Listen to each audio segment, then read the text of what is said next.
Ce qu'on voit là, juste derrière moi, c'est la face cachée de la Suisse. On a passé les 200 dernières années à prôner la paix et la neutralité. On est ce pays célèbre pour son chocolat, ses banques et ses paysages de cartes postales, et c'est tout à fait vrai. C'est l'image propre qu'on vend partout. Mais ce qu'il faut savoir, c'est que sous cette surface lisse, le pays est une véritable forteresse de béton armé. On marche tous les jours sur des réseaux, des galeries d'hôpitaux souterrains et d'abris anti-atomiques, sans même s'en rendre compte. Et c'est pas un hasard, c'est le résultat de la politique de sécurité mise en place il y a plusieurs décennies.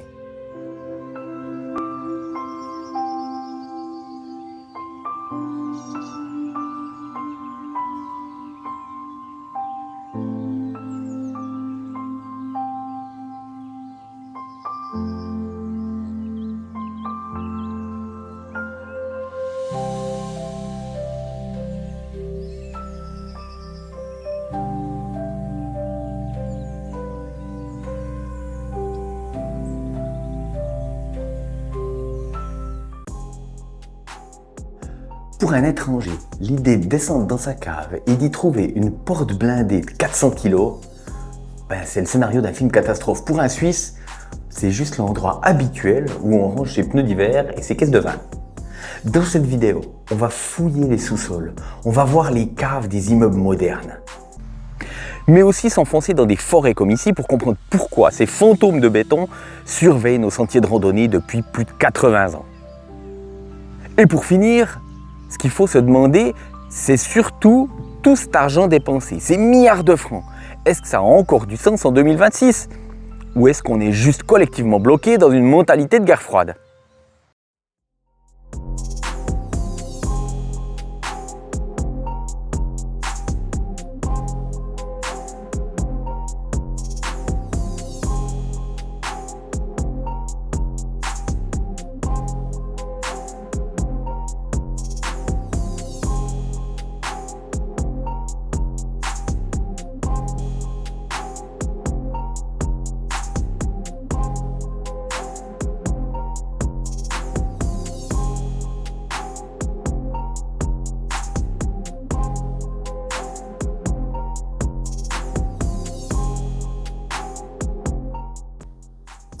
Ce qu'on va chercher à comprendre, c'est comment un petit pays au milieu de l'Europe a réussi à construire assez de places sous terre pour loger toute sa population en cas d'apocalypse nucléaire.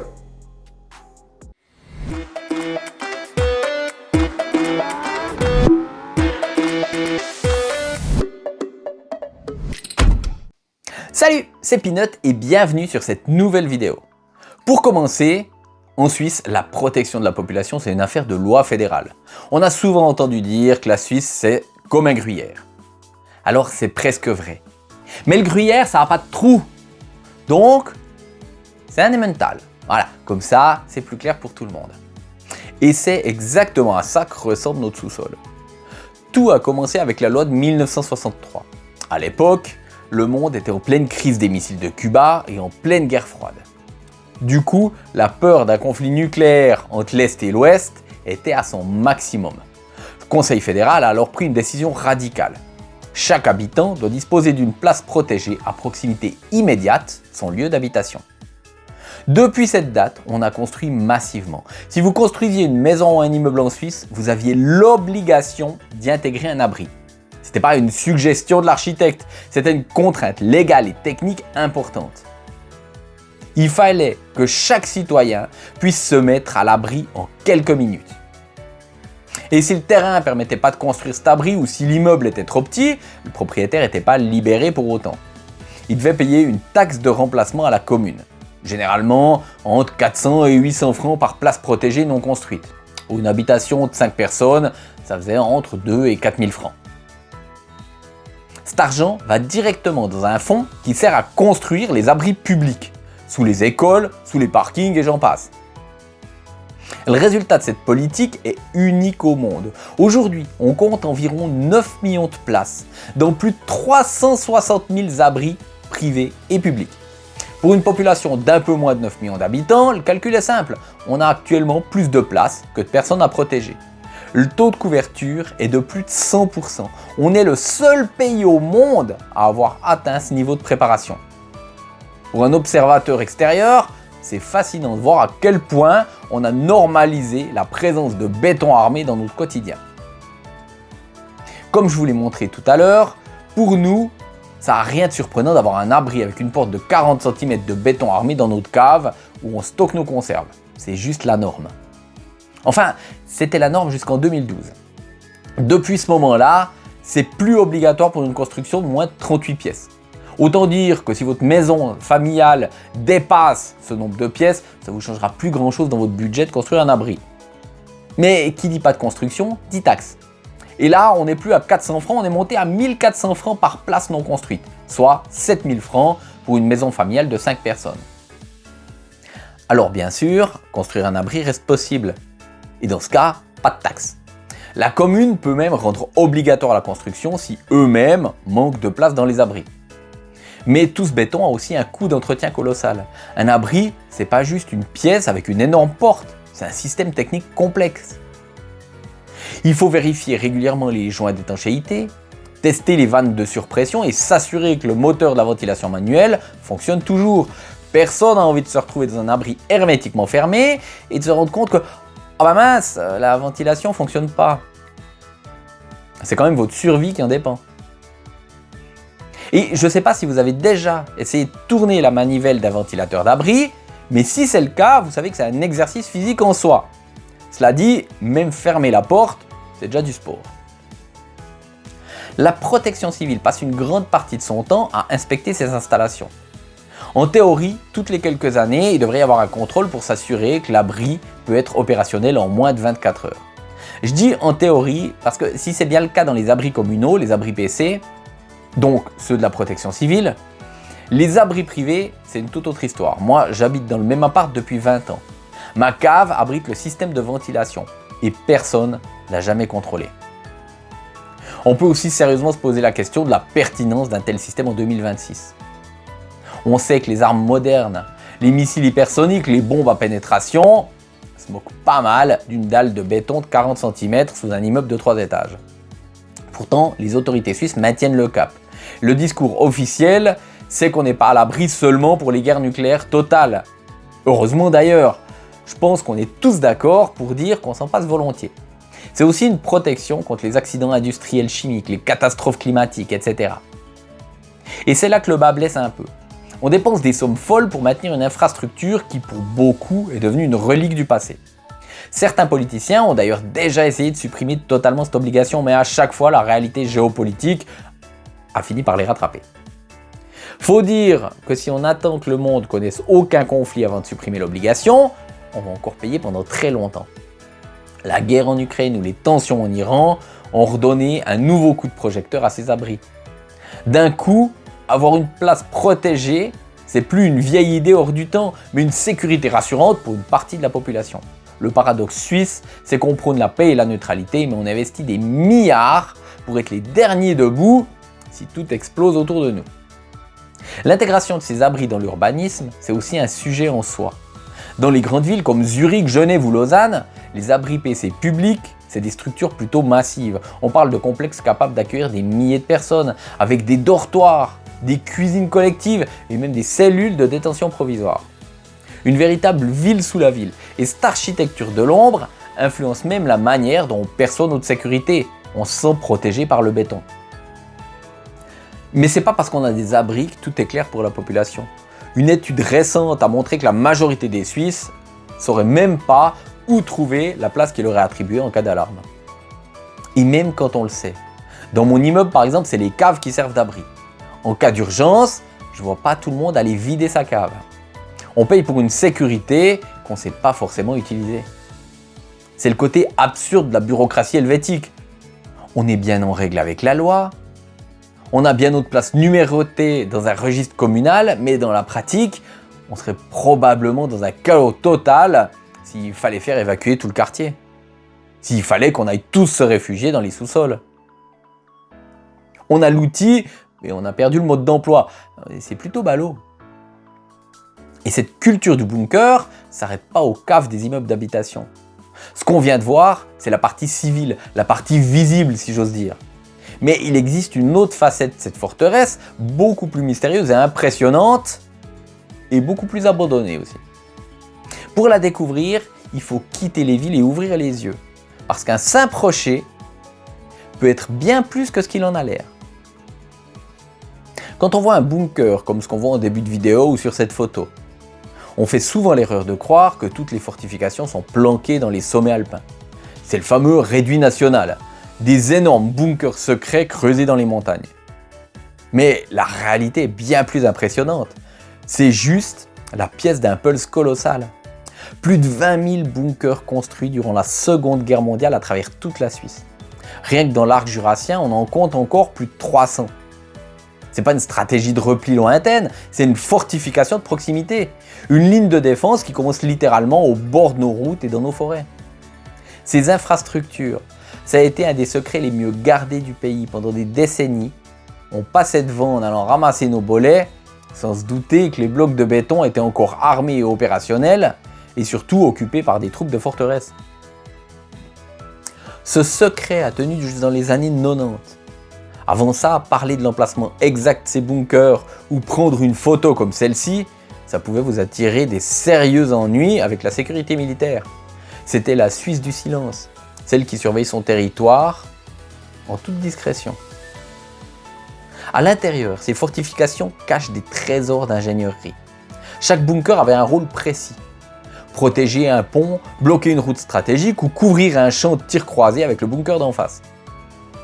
Et c'est pas juste des pièces vides de stockage à l'intérieur. Il y a des dortoirs, des systèmes de ventilation, qu'on espère mieux entretenus que ceux de nos immeubles civils. Des stocks de munitions, des cuisines et bien sûr, de l'armement de défense. Un monde souterrain parallèle pour des milliers de soldats. Et le plus fou dans tout ça, c'est que tout était camouflé pour se fondre dans le paysage. Des rochers factices, des faux talus et même des ponts de falaises entiers qui s'ouvraient pour laisser sortir un canon anti-char. Le changement d'ambiance depuis la guerre froide est radical. Dès que le secret a été levé, ces bunkers sont sortis de l'ombre pour devenir des objets de curiosité. Tout un mouvement associatif s'est créé pour sauver ce patrimoine. Des passionnés passent leur week-end à décaper la rouille, à restaurer les vieux canons et à remettre en marche les groupes électrogènes. Et ça marche du tonnerre. Les touristes affluent partout pour visiter ces fortifications militaires laissées à l'abandon. On est passé du secret militaire au bunker à touristes. C'est devenu une attraction nationale d'aller visiter ces entrailles de béton pour comprendre comment on imaginait la guerre à l'époque. Mais il y a un contraste qui me frappe. D'un côté, on a les associations qui bichonnent ces ouvrages de 1940 avec une vraie passion de sauvegarde de l'histoire militaire suisse. Et de l'autre, comme on l'a vu, il y a la réalité de nos immeubles. Je l'ai dit, dans beaucoup d'immeubles, personne n'est venu voir ces systèmes de ventilation depuis plusieurs dizaines d'années. Les caves sont devenues des dépotoirs où le bordel s'entasse jusqu'au plafond, rendant l'accès au matériel de survie totalement impossible. On est fiers de nos vieux forts historiques, mais on oublie complètement l'entretien de ce qui théoriquement est censé pouvoir nous sauver demain. Depuis le début des années 90, l'armée a fini par déclasser la majorité de ces petits ouvrages. Et c'est là que le problème commence pour la Confédération. Elle se retrouve avec des milliers de tonnes de béton armé qui servent plus à rien militairement, mais qui sont quasiment indestructibles. Parce que démonter un bunker de forêt comme celui-là, ça coûte une fortune. Alors, on les vend pour des bouchées de pain à des particuliers ou à des fondations. Certains en font des musées, d'autres des abris pour les chauves-souris, et certains les laissent simplement tels quels, sans surveillance. Certains sont devenus des paradis pour urbexeurs. Ce qui reste impressionnant dans tout ça, c'est l'incroyable discipline d'un peuple qui a su garder le secret pendant 50 ans. Parce que oui, en Suisse, le service militaire est obligatoire, donc la présence de ces bunkers est un secret pour personne. Aujourd'hui, ces bunkers sont les témoins d'une époque où la menace venait des frontières terrestres. Mais quand la menace a commencé à devenir aérienne et surtout atomique, le béton a dû s'enfoncer encore plus profondément dans nos villes, créant des structures d'une toute autre dimension. Et c'est justement ce qu'on va voir maintenant. Après 1945, la fin de la Seconde Guerre mondiale n'a pas du tout calmé les esprits, bien au contraire. Avec les bombardements d'Hiroshima et de Nagasaki, la menace a radicalement changé de dimension. On parlait plus de bloquer des colonnes de chars dans des défilés alpins avec les célèbres Toblerones qu'on trouve dans certaines régions, mais de survivre au souffle atomique capable de rayer une ville entière de la carte en quelques secondes. C'est là que la paranoïa helvétique a pris un tournant. Il fallait plus seulement cacher l'armée, il fallait enterrer toute la population civile. On est entré dans l'ère de la protection atomique généralisée. C'est donc dans ce contexte que la loi de 1963 a été bétonnée, si j'ose dire. Pour l'État, la survie de la nation passait par la survie de chaque individu. Et on leur remercie. On a alors instauré une culture de la préparation qui frôle parfois l'absurde.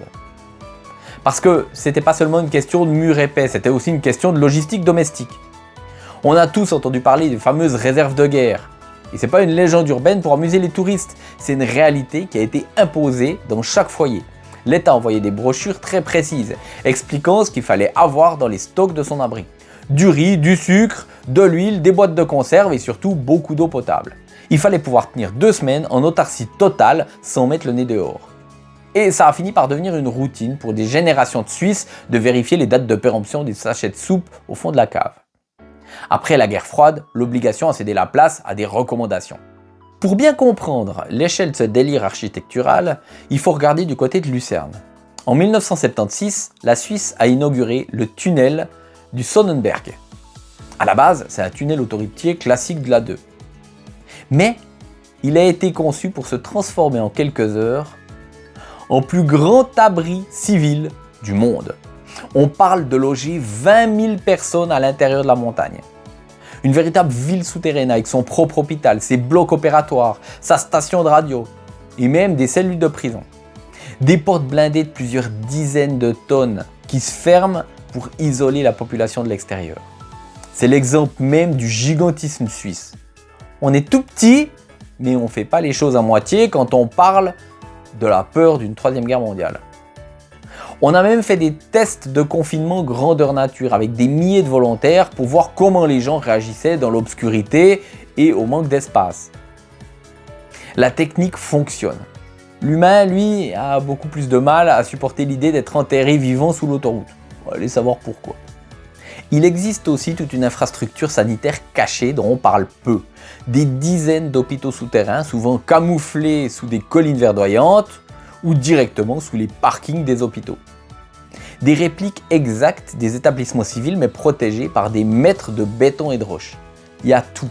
Des salles d'opération stériles, des systèmes de filtration d'air contre les gaz et les retombées radioactives, des centaines de lits et des morgues climatisées. Il fallait que tout soit prêt à fonctionner immédiatement en cas de besoin. Même en 2026, l'entretien de ces hôpitaux fantômes pèse lourd dans le budget de la protection civile. C'est un luxe de sécurité que peu de pays peuvent se payer. Mais pour la Suisse, c'est le prix de sa neutralité armée. Cette obsession nationale a aussi nourri toute une industrie spécialisée. Les entreprises suisses sont devenues des leaders mondiaux des systèmes de ventilation et des vannes de surpression. On a exporté nos savoir-faire en matière de bunkers dans le monde entier. Des palais au centre de commandement, notre paranoïa est devenue un produit d'exportation super lucratif. Avec la chute du mur de Berlin en 89, tout cet édifice a commencé à trembler. Non pas sous les bombes, mais sous le poids de son propre coût. Maintenir des milliers d'abris privés et publics en état de marche, ça demande un investissement constant. Les filtres à air périment. Les joints des portes se dessèchent, les pompes à eau tombent en panne.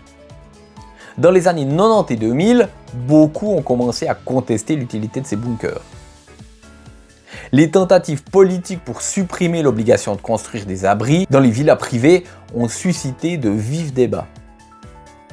D'un côté, ceux qui pensent que la menace nucléaire est terminée et que cet argent serait mieux utilisé ailleurs. Et de l'autre, les partisans de la sécurité maximale qui affirment qu'on ne sait jamais de quoi demain sera fait. Et à juste titre, ces constructions ne sont pas là uniquement en cas de guerre nucléaire. La Suisse a alors montré son pragmatisme habituel. Au lieu de tout démolir, on a commencé à réfléchir à comment rentabiliser ces espaces. L'abri anti-atomique est devenu l'endroit préféré des Suisses pour tout ce qui n'a pas sa place dans la maison. Congélateur, établi de bricolage, salle de jeu pour les enfants, local de stockage pour les archives. On a appris à vivre avec les bunkers plutôt que dans les bunkers.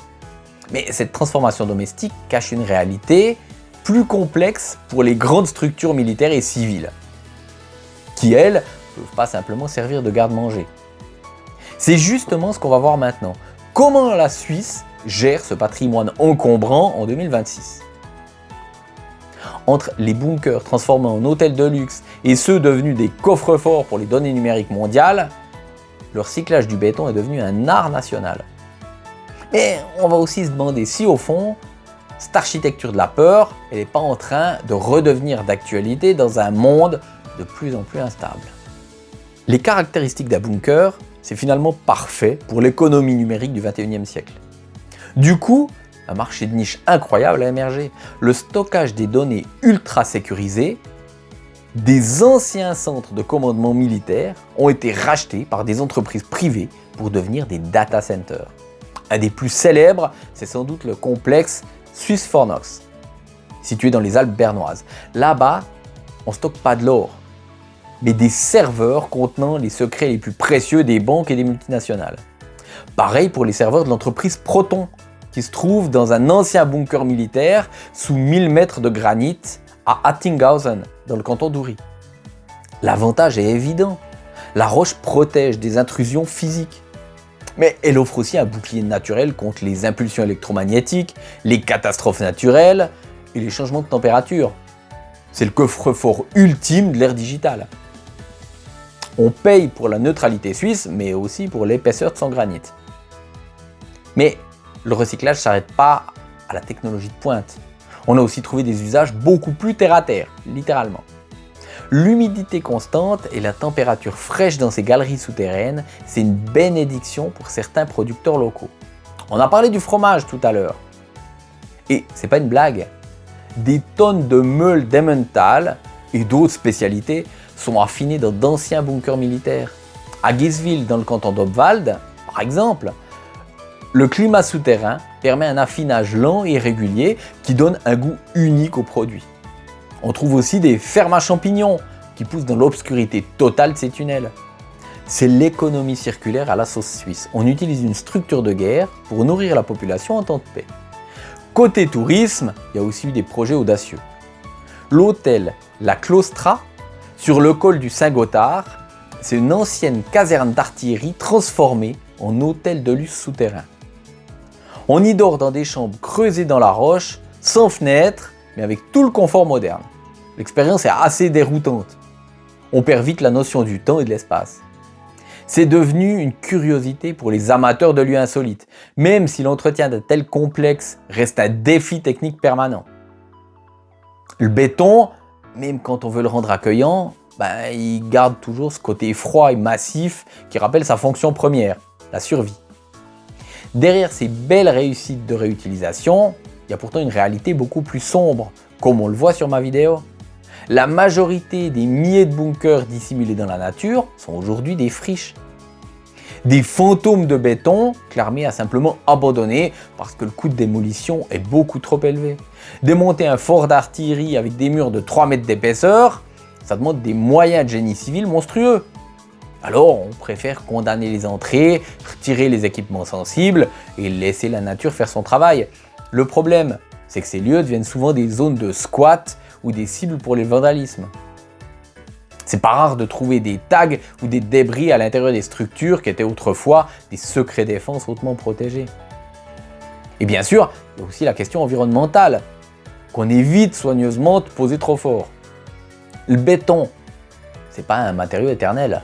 Il se dégrade, il se fissure. Il y a des infiltrations d'eau qui finissent par fragiliser ces structures. En 2026, on commence à voir les limites de cette politique du « on laisse tout sur place ».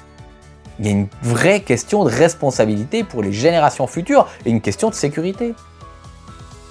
Est-ce qu'on doit continuer à payer des millions pour sécuriser des ruines militaires qui ne servent plus à rien? Ou est-ce qu'il faudrait lancer un grand plan national de démantèlement total? Pour l'instant, la réponse reste floue. On préfère regarder ailleurs et se concentrer sur les abris civils qui, eux, sont toujours obligatoires. C'est pendant le montage que je me suis rendu compte d'un changement important dans la gestion des bunkers. En effet, depuis la fin de l'année passée, la Confédération a décidé de stopper la vente des bunkers et de privilégier leur maintien et leur rénovation au vu de la situation géopolitique actuelle. J'ai pensé que c'était important de vous faire cette petite update. Je vous laisse reprendre la vidéo. On est fiers de notre neutralité, on est fiers de notre pacifisme, mais on refuse de lâcher notre couverture de béton. Depuis quelques années, avec le retour des tensions internationales aux portes de l'Europe, le débat sur les bunkers a repris de plus belle. Ceux qui voulaient supprimer la taxe de remplacement ou l'obligation de construire des abris civils sont devenus beaucoup plus discrets. La réalité, c'est qu'on se sent rassuré par l'idée d'avoir un trou où se cacher. C'est un trait de caractère national. On préfère dépenser des fortunes pour une protection dont on n'aura probablement jamais besoin, plutôt que de se retrouver un jour sans rien. Et c'est là qu'on touche au cœur de la question. Les Suisses ont appris à composer avec un territoire hostile et exigu. On a dompté nos reliefs en les creusant, en les transformant en coffres-forts. Les bunkers, c'est pas seulement un objet militaire ou civil, c'est une pièce de notre identité. La preuve matérielle de notre méfiance envers le monde extérieur. Alors oui, on est prêt à accueillir tout le monde, on est prêt à commercer avec la terre entière, mais on garde toujours la main sur la poignée de la porte de l'abri. C'est cette dualité qui fait la force et parfois l'étrangeté de la Suisse. On arrive gentiment au bout de cette immersion dans les entrailles de la Confédération. Que ce soit dans la forêt, avec un vieux bunker couvert de mousse, ou dans la cave d'un immeuble ultramoderne, l'ombre du béton n'est jamais bien loin. La Suisse, c'est un pays qui se décline en deux versions. Celle qui brille au soleil sur les sommets, et celle qui attend patiemment dans le noir sous nos pieds. Alors, personnellement, j'espère que ces abris vont continuer de servir de cave à vin, de locaux de musique ou de data center pour encore très longtemps. Et surtout, qu'on n'ait jamais à s'en servir pour leur fonction d'origine. La prochaine fois que vous avez l'occasion de vous balader, regardez bien les parois rocheuses, les petits chalets isolés ou les grilles d'aération bizarres au milieu des champs. Vous verrez plus jamais le paysage suisse de la même manière. Si ça vous a appris quelque chose, un petit like, ça m'aide vraiment à avancer. Pensez aussi à vous abonner et à activer la cloche pour rien louper des futures vidéos. Dites-moi aussi en commentaire si vous aussi vous avez une porte blindée dans votre cave et ce que vous stockez dans la pièce qu'elle protège. Si vous êtes encore devant la vidéo maintenant, commentez simplement tous aux abris. Comme ça, je saurai que vous étiez là. J'espère que cette vidéo vous a plu. Et on se retrouve mercredi prochain à 18 h pour une toute nouvelle vidéo. Ciao!